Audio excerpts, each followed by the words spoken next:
السلام عليكم ورحمة الله وبركاته. نحمده ونصلي على رسوله الكريم.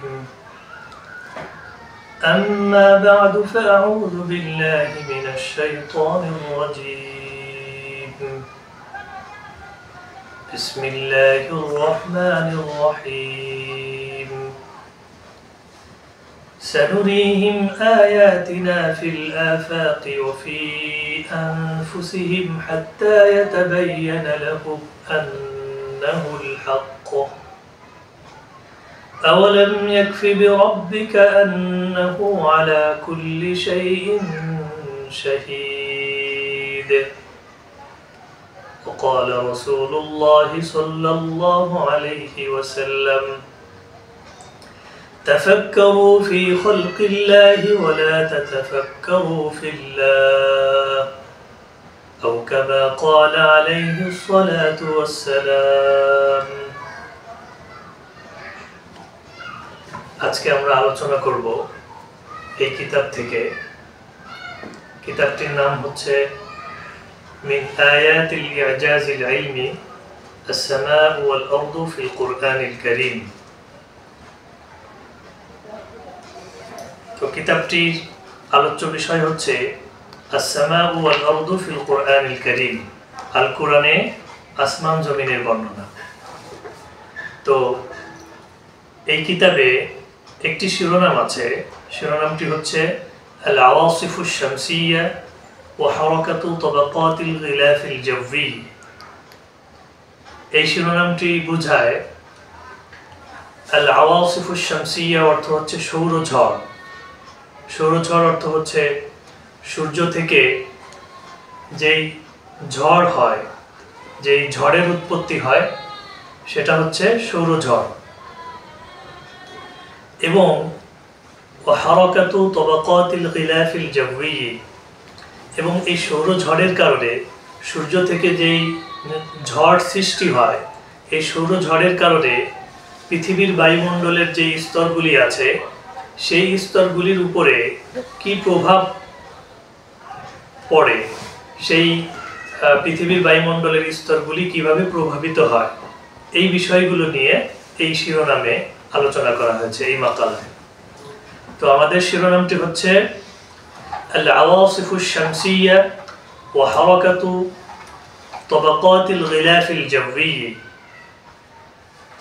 তো আপনারা দেখতে পাচ্ছেন শিরোনামটি, এখানে একটা শিরোনাম আছে আল আওয়াসিফুশ শামসিয়্যা ওয়া হারাকাতু তাবাকাতিল গিলাফিল জাওয়ি। এই কিতাবের এই শিরোনামের অধীনে আমরা আজকে আলোচনা করব। الشمس هي مركز نظامنا الشمسي ومصدر الطاقة الرئيسي. تنتج الشمس أنواعا مختلفة من الطاقة، خاصة العواصف الشمسية التي تؤثر بشكل كبير على المجال المغناطيسي للأرض وحركة طبقات الغلاف الجوي. তো এই কিতাবের আলোকে আলোচনা করার আগে আমি যদি একটু খুলাসা সার কথা বলতে চাই সৌরঝড় সম্পর্কে, তাহলে আমরা কিন্তু সূর্য সম্পর্কে জানি যে আমাদের সৌরজগতে সূর্য কেন্দ্রে থাকে, সূর্য কেন্দ্রে অবস্থান করে এবং সূর্যের চারপাশে পৃথিবী এভাবে আবর্তন করতে থাকে। এবং পৃথিবী আবর্তন করার সময় তার নিজ অক্ষে আবর্তন করতে করতে সূর্যের চারপাশে সে প্রদক্ষিণ করে। তো শুধুমাত্র সূর্যের চারপাশে পৃথিবী প্রদক্ষিণ করে না, বরং পৃথিবী ছাড়াও আরো অনেক গ্রহ সূর্যের চারপাশে একটি নির্দিষ্ট কক্ষপথে আবর্তন করতে থাকে। যেমন কি কি গ্রহ আছে? মঙ্গল, বুধ, শুক্র, শনি, ইউরেনাস, নেপচুন, এরকম অনেক গ্রহ আছে। সূর্য এবং তার চারপাশের সবগুলো গ্রহকে একসাথে সমষ্টিগতভাবে সৌরজগৎ বা সোলার ওয়ার্ল্ড বলে, সৌরজগৎ। তো সূর্য থেকে আমরা কিন্তু সূর্য সম্পর্কে অনেক গুরুত্বপূর্ণ বিষয় জানি, যে সূর্যের গঠন কেমন। তো সূর্যের কেন্দ্রে যেটা থাকে সেটাকে বলা হয় কোর, এবং সূর্যের বাইরের অংশকে বলা হয় বাইরের একটি অংশ আছে যেটার নাম হচ্ছে বাহিরের পৃষ্ঠ। তো সূর্যের তাপমাত্রা অনেক বেশি, চিন্তা করলে অবাক হয়ে যাবেন যে তার তাপমাত্রা প্রায় 5000 ডিগ্রি সেলসিয়াস। আপনি বিষয়টা একটু ভেবে দেখুন, মাত্র 100 ডিগ্রি সেলসিয়াসে পানি টকবক করে ফুটতে থাকে, অথচ সূর্যের তাপমাত্রা 5000 ডিগ্রি সেলসিয়াস। 5000 ডিগ্রি সেলসিয়াস তাপমাত্রায় সূর্যের মধ্যে, সূর্যের ভেতরে, অভ্যন্তরে কি পরিমাণ রাসায়নিক রিয়াকশন, কেমিক্যাল রিয়াকশন হয়, রাসায়নিক বিক্রিয়া হয়, ভাবতেই পারবেন না। অবাক করার মতো আল্লাহ তাআলার সৃষ্টির কি অবাক বিস্ময়কর তথ্য এখানে রয়েছে। সূর্যের এত উত্তাপের কারণে সূর্যের অভ্যন্তরে প্রতিনিয়ত রাসায়নিক রিয়াকশন এবং বিক্রিয়া হচ্ছে। এই বিক্রিয়ার কারণে সূর্য থেকে অনেক তাপ, সৌর বিকিরণ, আলোর বিকিরণ, এগুলো মহাশূন্যে ছড়িয়ে পড়ছে, মহাকাশের শূন্য জায়গায় ছড়িয়ে পড়ছে এভাবে। এবং মহাকাশের শূন্য জায়গায় যখন ছড়িয়ে পড়ছে, তখন এই সূর্য থেকে ঝড় তৈরি হচ্ছে, যেটাকে বলা হয় সৌরঝড়। আরবিতে এটাকে বলা হয় আল আওয়াসিফুশ শামসিয়া। এবং এই সৌরঝড় এসে আমাদের বায়ুমণ্ডলে এসে আঘাত হানে, এবং বায়ুমণ্ডলকে আল্লাহ সুবহানাহু ওয়া তাআলা বায়ুমণ্ডলকে আমাদের জন্য সুরক্ষিত ছাদ হিসেবে তৈরি করেছেন। যদি এই বায়ুমণ্ডল না থাকতো, তাহলে এই সৌরঝড় এসে পৃথিবীতে আঘাত এনে মানব জীবনকে তছনছ করে দিত। কিন্তু আল্লাহর অপর মহিমায় বায়ুমণ্ডল থাকার কারণে মানব জীবনের কোনো ক্ষতি সাধিত হয় না, শুধু বায়ুমণ্ডল থাকার কারণে। তাহলে আমরা আমাদের আল আওয়াসিফুশ শামসিয়া বা সৌরঝড় সম্পর্কে যদি আমরা এই কিতাবের আলোকে বলি, আল আওয়াসিফাতুশ শামসিয়াতু তুশিরু ইলা তাদাফফুকিন কওয়িয়্যিন মিনাল বালাজিমি ওয়াল জুসাইমাতিল মাশহুনা الناتجة عن الأنشطة المغناطيسية المعقدة على سطح الشمس। তো এখানে সৌরঝড়কে কিভাবে সংজ্ঞায়িত করেছে এই কিতাবে? সৌরঝড় হচ্ছে প্লাজমার অনেক শক্তিশালী প্রবাহ। সৌরঝড়ে কি থাকে? যখন ঝড় ব্যাপকভাবে সূর্য থেকে ধেয়ে আসে এবং মহাশূন্যের মহাকাশে ছড়িয়ে পড়ে এবং বায়ুমণ্ডলে এসে আঘাত হানে, তখন এই সৌরঝড়ের মধ্যে কি থাকে? সৌরঝড়ের মধ্যে প্লাজমা থাকে। প্লাজমা কি? আমরা যদি এই বিষয়টা ব্যাখ্যা করে বলি, তাহলে একটা বস্তুর, একটা পদার্থের তিনটি অবস্থা থাকে। একটা হচ্ছে তার কঠিন অবস্থা, আর একটা তার তরল অবস্থা, আর একটা হচ্ছে তার গ্যাসীয় অবস্থা। যেমন আপনি পানির কথা ধরেন, পানি কঠিন কখন থাকে? যখন বরফ থাকে তখন পানিটা থাকে কঠিন। বরফ গলে যখন পানি হয়ে যায় তখন সেটা হয় তরল পানি।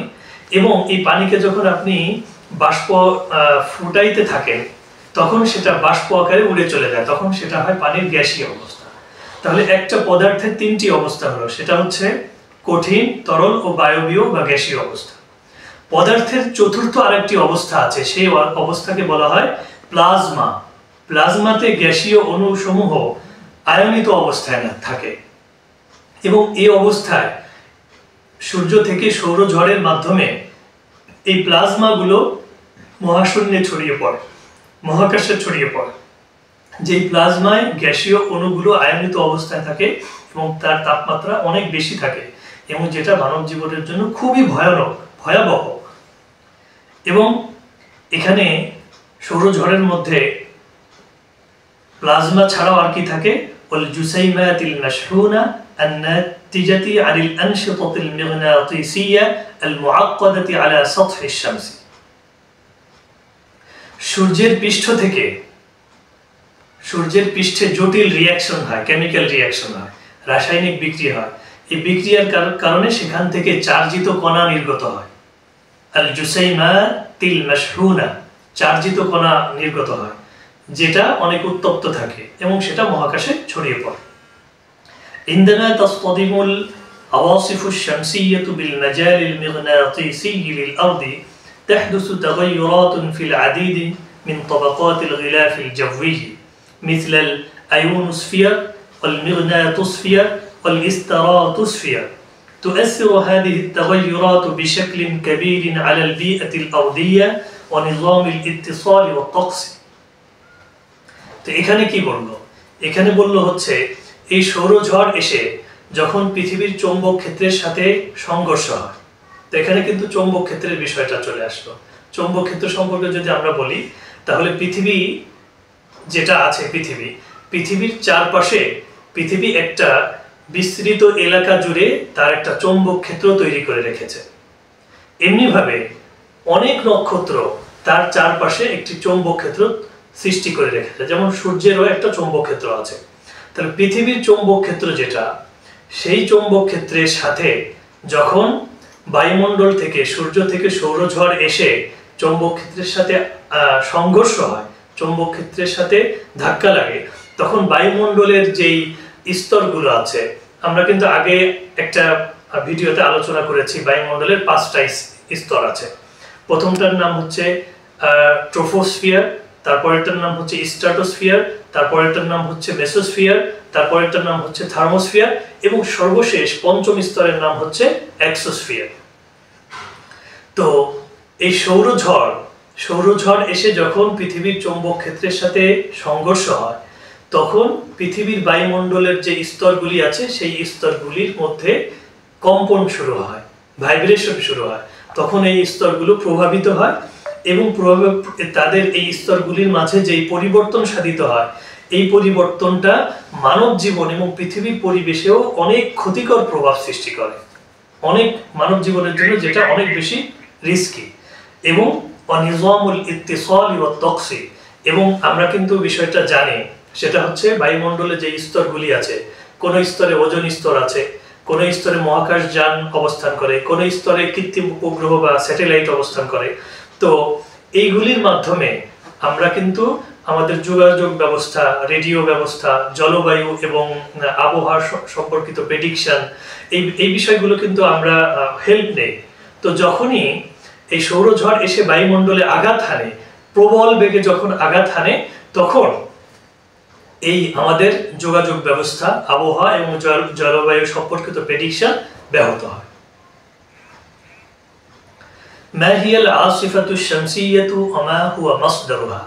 তো এখানে আরেকটা শিরোনাম আছে, সে সৌরঝড় কি এবং সৌরঝড় কোন উৎস থেকে সৃষ্টি হয়। আমি কিন্তু সংক্ষেপে প্রথমে একটা ভূমিকায় বলে নিয়েছি যে সৌরঝড় কি। এখন আমরা আসুন একটু বিস্তারিত আলোচনা করি। আনওয়াউল আওয়াসিফুশ শামসিয়া, এই সৌরঝড় কত প্রকার এবং কোন কোন উৎস থেকে তৈরি হয়। আল আওয়াসিফুশ শামসিয়াতু তাহদুসু আদাতান বিসাবাবাইনি রাইসাইন। এই সৌরঝড় প্রধানত দুইটি কারণে সৃষ্টি হয়। এক নম্বর কারণ হচ্ছে আত-তাওয়াহুজাতুশ শামসিয়া, যেটাকে বলা হয় সোলার ফ্লেয়ার।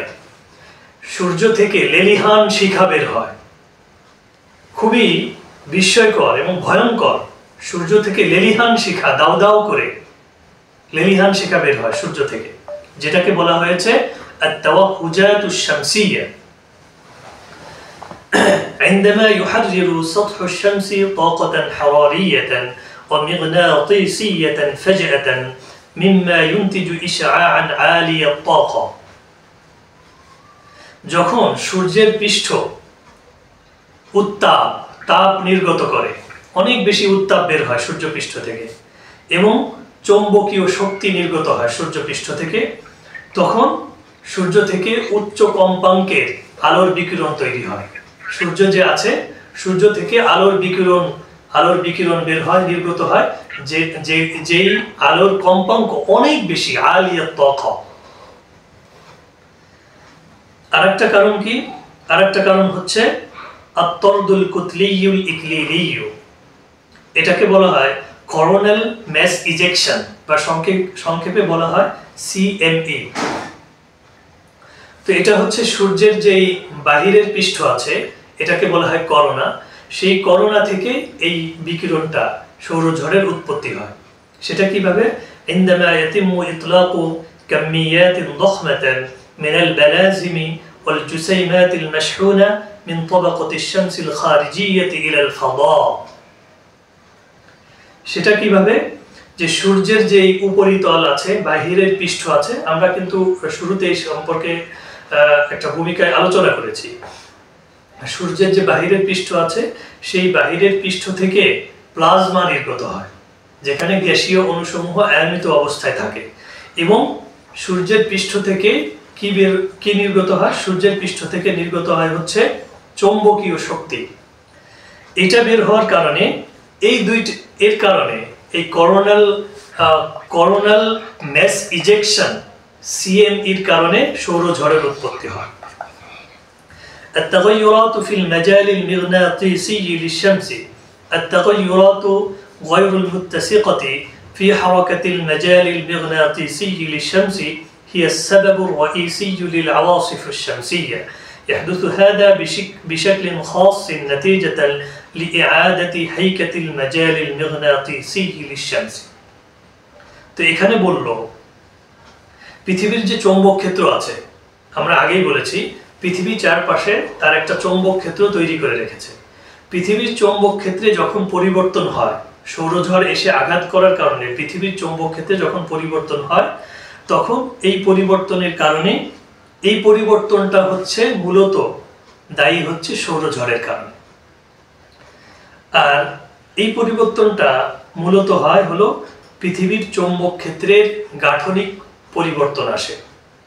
এটা কিন্তু একটা বিস্তারিত আলোচনা, এবং আমরা কিন্তু এত গভীরে যাব না যে পৃথিবীর চৌম্বক ক্ষেত্রের গাঠনিক বা স্ট্রাকচারাল কি পরিবর্তন আসে সৌরঝড়ের আঘাত করার কারণে।